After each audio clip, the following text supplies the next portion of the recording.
एक बहुत सिंपल सा आइडिया, फिज़िक्स का एक बेसिक उसूल। आपने पंखा बनाया, कागज़ का है, एक तीली पे रखा, पिन से जोड़ दिया उसको, जब हवा चलती है तो गोल गोल घूमना शुरू हो जाता है। इस पंखे में जो कि समझें पेपर विंडमिल है और जो पीछे आप देख रहे हैं विंडमिल्स, इनमें कोई फ़र्क नहीं, एग्जैक्टली वही डिज़ाइन है।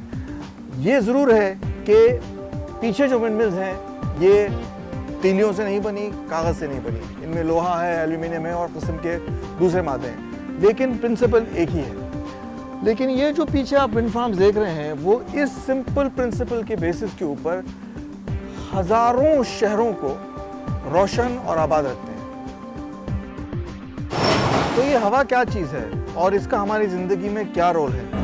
वैसे तो ये इतनी आम चीज़ है कि हम इसके बारे में सोचते नहीं हैं, लेकिन अगर सोचा जाए तो ये परिंदे जो इतने ऊंचे उड़ रहे हैं, हवा के बगैर इतनी हाइट्स पे नहीं जा सकते। बागबान अगर चाहे तो अपनी कश्ती बगैर हवा के आगे नहीं बढ़ा सकता। बीज अगर चाहें तो बगैर हवा के ज़ोर से इधर उधर बिखर नहीं सकते।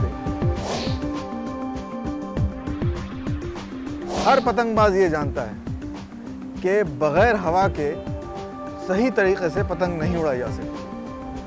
अलावा पतंगबाजी के और भी बहुत से खेल हैं, स्पोर्ट्स हैं, आजकल तो बहुत ज़्यादा हो गए हैं, जो कि समंदरी या सहराई टाइप के स्पोर्ट्स हैं जो हवा के बगैर नहीं खेले जा सकते। इसमें विंड सर्फिंग हो गई, इसमें पैरासेलिंग हो गई और इस किस्म के और भी स्पोर्ट्स हैं।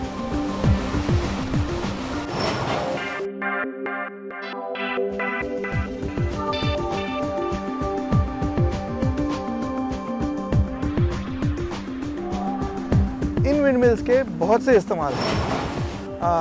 फॉर एग्ज़ाम्पल पानी निकालना, पानी को डिस्ट्रीब्यूट करना खेतों में, पानी का ज़मीन से निकालना और उस पानी की फराहमी इन विंडमिल्स का एक बहुत ही अहम इस्तेमाल है।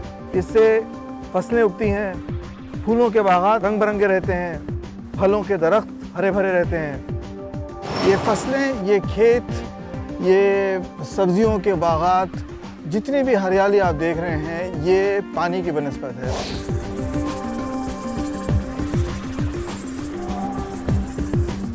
और ये जो पानी इन खेतों के लिए आता है वो इस विंडमिल से आता है, यहाँ रखी है।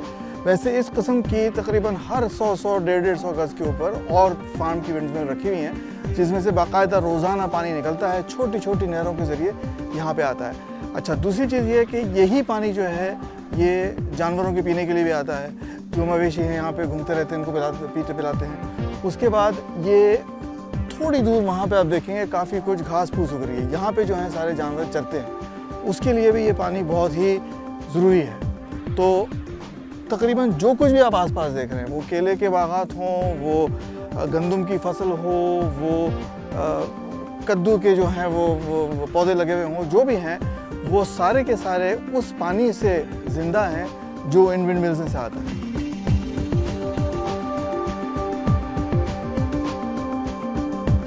डायरेक्टली या इनडायरेक्टली इन विंडमिल से जो पानी निकलता है उसका हमारी मेज़ पे जो कुछ भी है उससे कुछ ना कुछ ताल्लुक़ होता ही है। वो डबल रोटी हो, वेजिटेबल्स हो, फ्रूट हो, दूध हो या गोश्त हो, इन सब चीज़ों में इन विंडमिल से निकाला हुआ जो पानी है उसका कोई ना कोई हिस्सा मौजूद होता है।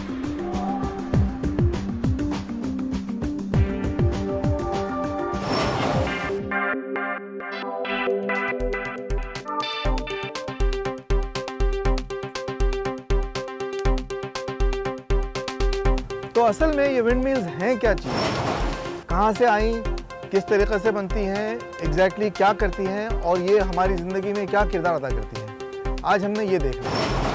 वक्त के साथ साथ विंडमिल्स सोफिस्टिकेटेड होती चली आई हैं।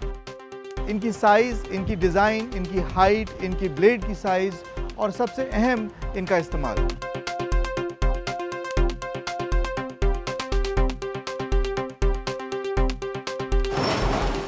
अब ये न सिर्फ पानी निकालने के लिए और अनाज पीसने के लिए इस्तेमाल होती हैं, बल्कि इनका एक मेजर इस्तेमाल जो है वो है बिजली प्रोड्यूस करना। विंड एनर्जी आज के दौर का सबसे तेज़ी से बढ़ता हुआ इलेक्ट्रिकल सप्लाई का ज़रिया है।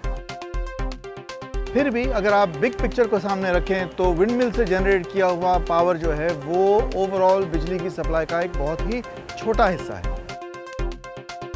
न सिर्फ ये, बल्कि विंड पावर यकीनन बिजली जनरेट करने का सबसे सस्ता, साफ और बेहतरीन तरीका है। एनवायरमेंटल नज़रिए से भी इसके बहुत से एडवांटेजेस हैं। सबसे बड़ा एडवांटेज तो ये है कि इन विंडमिल से बिजली जनरेट करने में किसी किस्म की ज़मीनी या फ़िज़ाई आलूदगी पैदा नहीं होती।